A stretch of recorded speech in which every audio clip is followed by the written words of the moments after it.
were talking about discussing the sun, the place I always go to is the elements, the modality, what it was in history, what it tends to do, both positive and negative. And so, in that way, Virgo is a family of female signs. Any of the signs in the earth or water category are female or female. And that would include Capricorn, Taurus, and Virgo. That would include Cancer and Scorpio and Pisces. And so the rest of the signs are assumed to be male. So I'd start there. And then the modality would describe, is it the type of energy that goes forward and begins things? Is it the type of energy that sits still and stabilizes things? Or is it the energy that is the liaison between those two quite different energies that sometimes has to flex and sometimes has to stabilize? Well, and I wanted to say, so back to where you started talking about the mode and the element of the sun. And I think that's so important because, understanding that there are mutable signs, let's say. Right. And so somebody who's got a sun in Pisces, Virgo, Gemini, Sagittarius, mutable means adaptable. And so there's going to be less consistency with those sun signs. There's going to be wiggle room, and they are going to be more prone to shifting based on what else is going on in the chart. And then you think Pisces is the most mutable sign.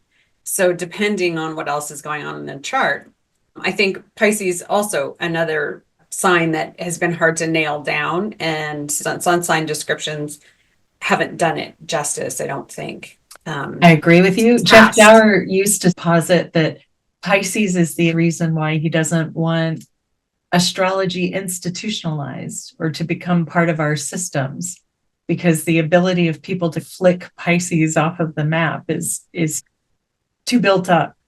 Can you imagine looking at a job application and you'd be like, let's get all the Capricorns in here? You know what I'm saying?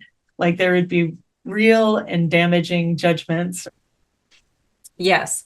And if those people are depending on sun sign astrology to guide them, there could be tough because those mutable signs are also more prone to the sign that the ruling planet is in.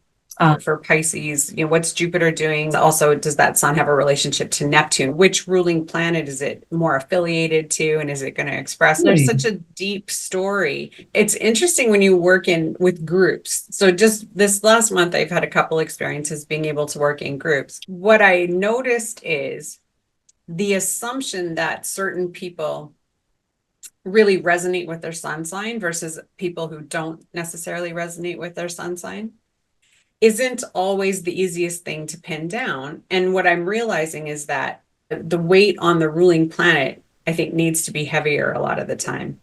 So does that make sense? It does. It makes me think of an ensemble versus solo performance.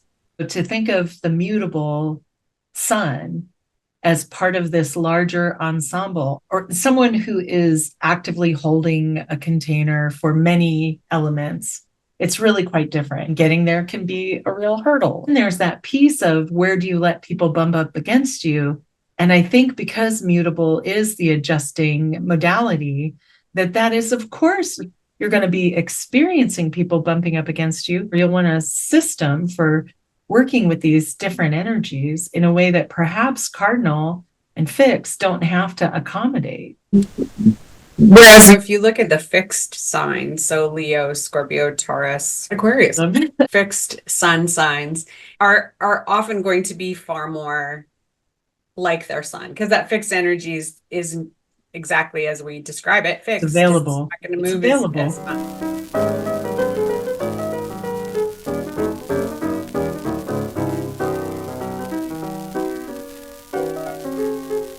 If you look at especially the fixed signs, Leo, Scorpio, Taurus, Aquarius, often fixed sun signs are going to be far more like their sun, because that fixed energy is exactly as we describe it. Taurus gets the information on what's theirs. And sometimes that's, incorrect information and they have to adjust. And of course, they're fixed earth. When I think about Taurus, a story I have is a client who found out that her desire to feed people came from her mother not understanding how much milk she should give her infant child.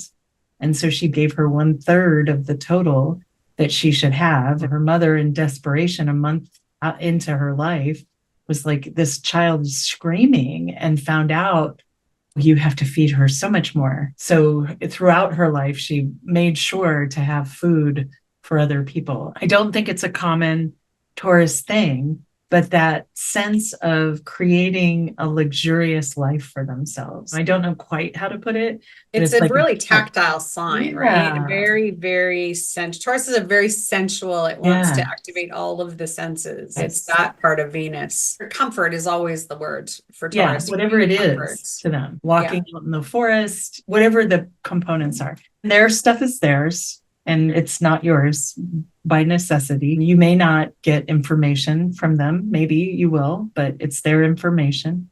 I think of Jeff Jower because he was so funny about, he was a Taurus sun, and we'd say he was lazy and dumb, and all he needed was a blanket or something yummy and he'd be fine. I like that for its simplicity. I like that he had that kind of sense of humor. Writ large, it is Libra on steroids. To find the way to be comfortable, go look at a Taurus and how they're living. They're not going to equivocate. It's enjoyment. And then what makes it difficult is that the rest of us are moving really fast.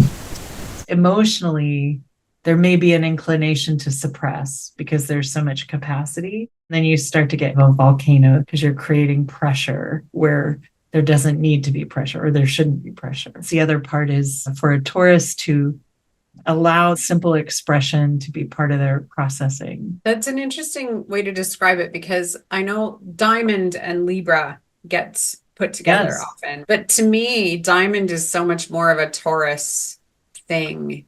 Right? In terms of that level of pressure, creating something really beautiful, something really freaking hard about how strong a diamond is. That's a really Taurian kind of idea. The thing about fixed earth, it's as fixed as it gets. One of the things I love your story about not the child not getting enough food, not because I want that to happen to anybody, that's terrible, but it's the axis of scarcity. And so you've got Scorpio on one side, Taurus on the other, and whenever there's a strong amount of either one of those, there's often some kind of issue or some kind of learning around scarcity. And so that's such a literal story around learning that scarcity lesson, or learning for that to be something traumatic. Or Taurus will do whatever it takes to make them feel comfortable. It's about the bottom line. Well, especially if we're talking about a Taurus sun, it's about them. It's about them. Sun sign. In my experience, because I have a Virgo sun, and that's really compatible with Taurus, and I've got Saturn in Taurus, let's get that out of the way. I will meet Taurians and just love them. We find the same things funny, and I think I'm having a great time, and find out later they didn't like me. And that has happened so many times. So it comes down to that Venus, doing the thing that the Venus sign needs to do to make that situation comfortable. It's interesting because yes, it's fixed, but it's still Venus, and it still wants to be happy and comfortable. Genuine is one of the words for Taurus. And with Taurus sun, that has not been my experience. It speaks to the opposite, that Scorpio privacy, that Taurian privacy. And then it also speaks to that other Venus ruled Libra, trying to make things nice instead of trying to make them super authentic. Like that authenticity is for the Taurus, right? It's for them. And so there's less for us, kind of. Well, and I would wonder too, if we're speaking about growing into our sun sign, that if once the Taurus has that comfort built into their own life, then the capacity to be genuine and be authentic to everybody else becomes easier. I think But as long as there's a sense of struggle on any level, and there's that survival part of it. I think survival is a piece. I tend to think of Scorpios as pushing the limits of what you can survive, and even being available to not surviving anymore, almost to prove a point. The Taurus is the complete opposite. Do not threaten my life in any shape or form, even the comfort of my life. Do not disrupt that. And that plus that earth and fixed, making it more private. It's an interesting way to think about it. The Tauruses that I have been in contact with largely have been genuine, but that piece where the Venus wants social interaction to have, there is that possibility that you'll find out later something else is going on.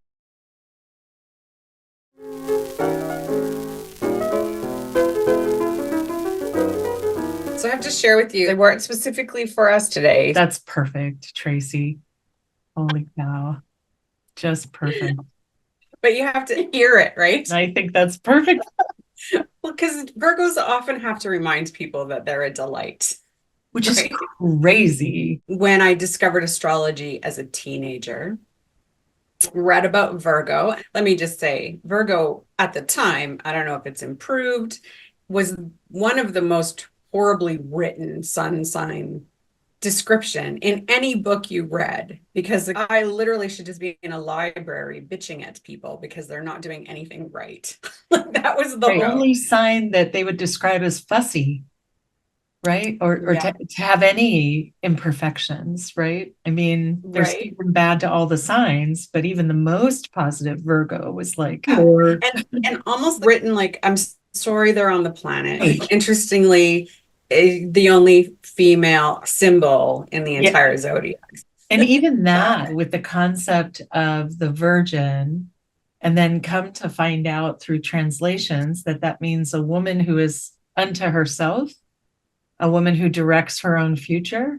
So it's not a cutie pie in a lace dress waiting to be taken by a strong god.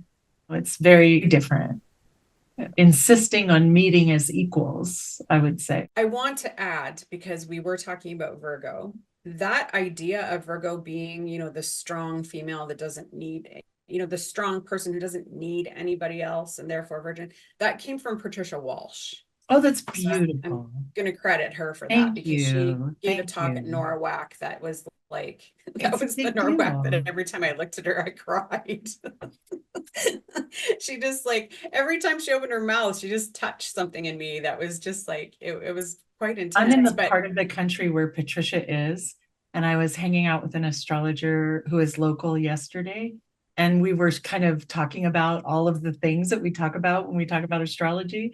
And it started to get intense. And I was like, you know what? We're 3 hours from Patricia. If we need to, we can book a session and get over there. So it's funny that she came up twice, It's fun.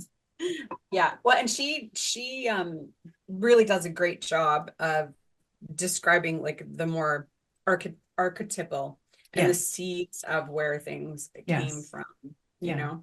So she was talking about the Virgo Pisces axis. Oh, nice. That's how that actually had come up about Virgo. And that's the first time I'd ever really heard an empowered description of the sign. Yeah, exactly. Yeah, for sure. But I wanted to get that in there because I'm not taking credit for that at all. What else can we say about Virgo? One thing that's fascinating to the sign itself is that there's differing definitions of the rulership. Hellenistic astrology, Mercury is exalted in Virgo, but it's also in rulership. I've never understood that. Just recently learned that Hellenistic astrology doesn't consider Mercury in detriment, which is the opposite side of Virgo. That doesn't make any sense to me, even a little bit. Except he's such a character, right? It's the androgyne, it's the eternal use. I would say Virgo is inward. When you think about that, internalizing Hermes, Mercury energy, ridiculous amounts of shenanigans, like quantities of quandaries, places where you can spend your entire life rat holing. Is doom scrolling a Virgo activity? Maybe. I don't know.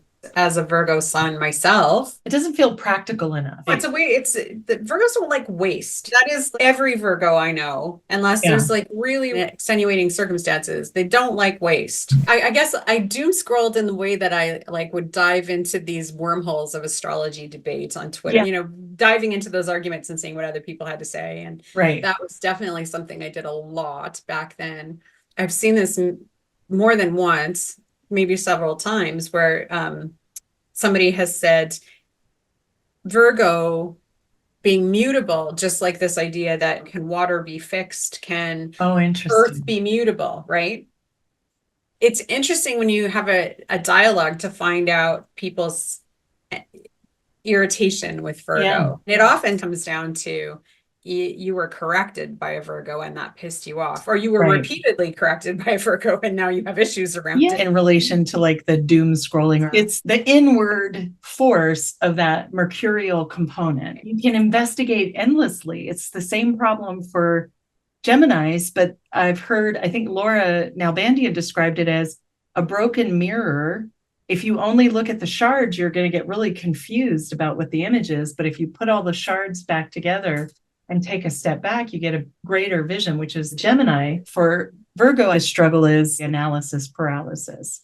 You can go ad infinitum, and especially now that we have more information at our fingertips than we've ever had, you can endlessly search. And then the concept of perfection starts to sneak in. When will I be done enough to move to the next stage, which is action? I do believe that Virgos want to manifest because they're an earth sign. And so if that manifestation is impossible because of the notions of perfection, I advise clients that perfection is a momentary piece and shifts and changes and grows, and it is not a static achievement. There's all this stuff that happens after. I find that to be one of the potential drawbacks, but that that earthiness of it saves you from that over intellectual piece. And I do think all the earth signs do get a taste of the rule book for this plane and planet. And so the Virgos are given a way to manifest that is easier than the non-earth signs. It's funny because one of the first words that they give you about a Virgo sun is that you're a perfectionist. And that's not untrue, but it is how that plays out is very different based on everybody, the rest of the chart for each Virgo, right? Exactly. Again, they're mutable, so it's just gonna depend. And that's the other thing. The mutable description struck me because nothing can live if it's still, and fixed things are trying to be as still as possible or keep the same components. Mutable is the nature of life. If we're not moving, we're not alive. We're dead. That's the only time we're going to be still. Well, and I feel like the skills that don't get enough attention for Virgo, first of all, the pattern finding is a huge Virgo, especially if Mercury is in an intellectual sign. Also, there's less about perfection and more about improving. I can make this better. So one of my favorite things to do as a hairstylist was fix other people's mistakes. God bless you. Especially if it was color, because that plays into the other stuff in my chart. But Virgo, it's not about starting from the beginning. It's about taking something that exists and making it better. It's interesting. I'll go to events. Well, not now, but in the past, I'd go to an event. You can always tell when somebody with some strong Virgo was involved because the practicality wasn't there. I remember going to a debut of this shoe brand at this gorgeous department store, and it's the person who planned this event is this just over the top, glittery suit, gay guy, lovely, flamboyant, amazing energy. And it had all of that. It had all that fiery Leo Sag vibe to it. But they were serving canapes. There were no garbage cans anywhere. Wow. The order in which you did things didn't make any sense. Wow. So it didn't play out the way he'd hoped because just that nobody walked it through in that Virgo way. And I just was like, no, Virgo was part of the planning of this, just for those little things. Even in helping my old boss in developing spas, my job was to sit and go, okay, if somebody reads this ad, this is how they're going to take it. We have to fine tune it. It's interesting because that to me is more of the Virgo. Let's take the thing and let's problem solve it and let's make it as good as we can. And it's not about being right. It's about, we can make this better. It can be better. And that feels quintessentially Virgo. And I really like that description because when people are offended by that, they feel like Right. they're being told what to do. Right. And it's almost never Right. about that, ever from a Right. Virgo. It is, I want to help make this easier for you Yes. so that you can do it in the same way. Exactly. And I've just tried to make this as straightforward as possible. What are we going to say about Capricorn? Well, we're going to start with Saturn. They're hard workers. I think of Capricorn as structure building. I consider Capricorn to be the earth and all of the fecundity of the earth.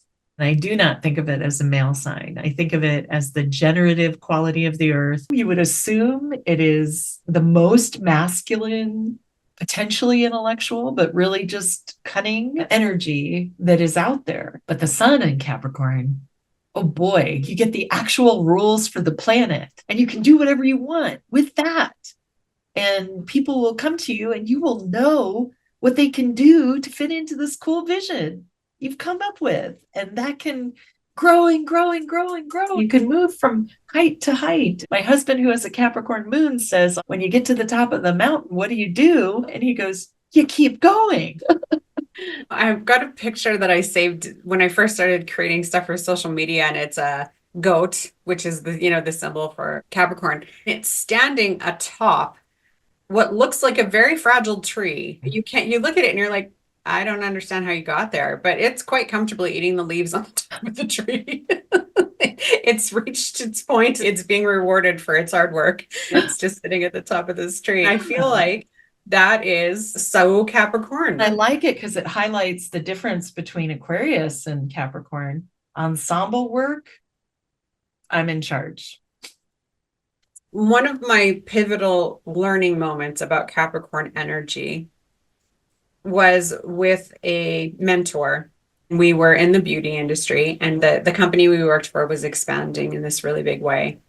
They were opening in a particular end of our city, and they were poaching stylists. And there was a stylist that I knew from other connections, and her partner was taking all the files from their salon and bringing them to the company I worked for.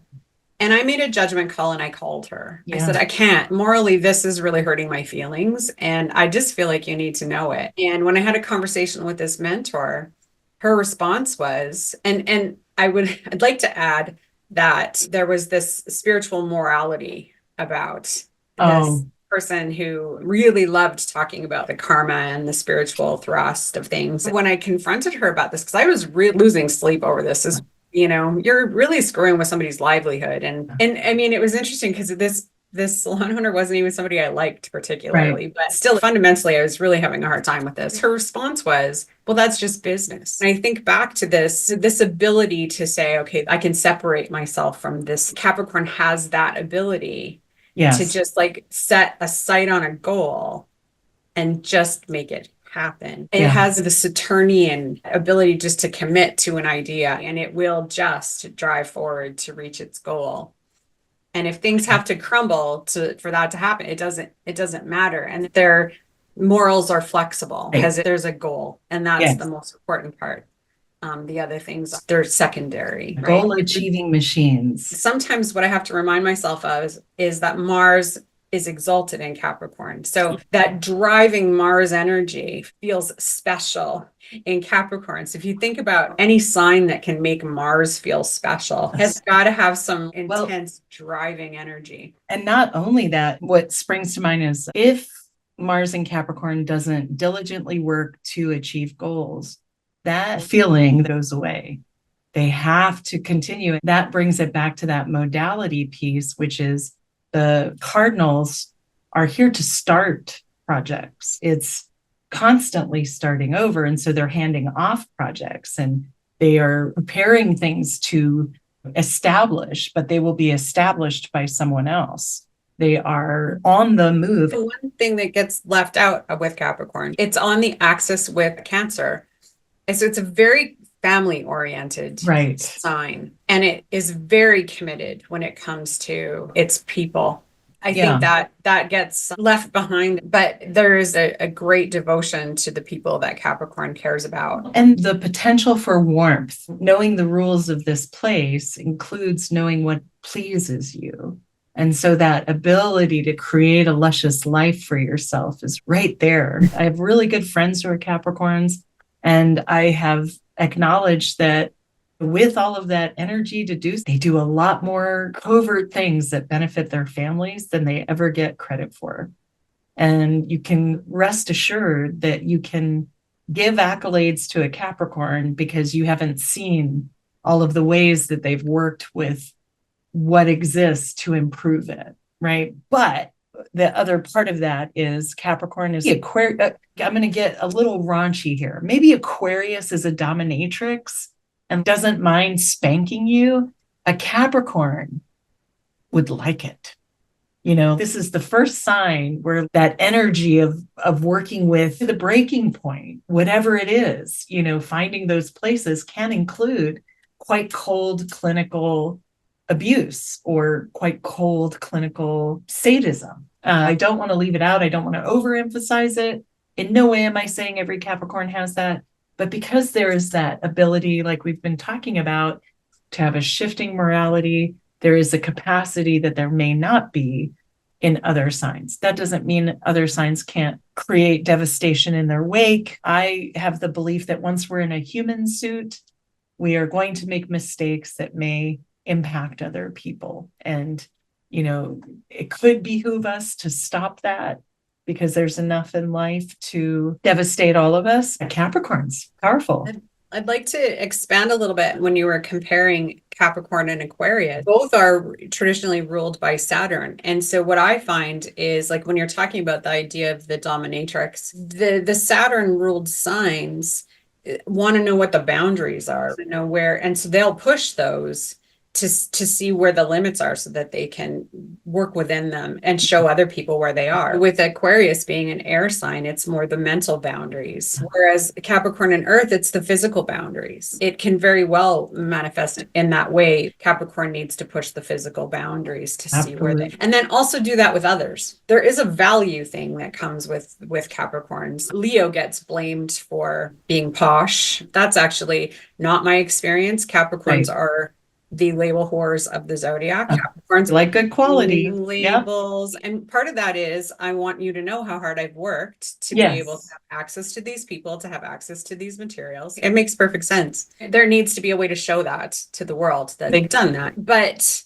at the same time, if they're going to bring you into their circle, especially if it's the circle that is going to help achieve the goals, they need to know where your boundaries are to know if you get to be on the team. But they also, like, there's a reciprocal thing there. They'll pay you for your efforts, especially if it's helped them along the way. Absolutely. There'll be a recompense. I wanted to say before I forgot, what we didn't say about Capricorn that I really want to say about Capricorn is that they're hilarious. Never met a Capricorn that I haven't belly laughed. They get called serious. And I don't think that's untrue, but on the other side, they have a wicked sense of humor. And it can be dry, it can be deadpan. The other thing that I think we forgot to say is it age backwards with all that Saturn.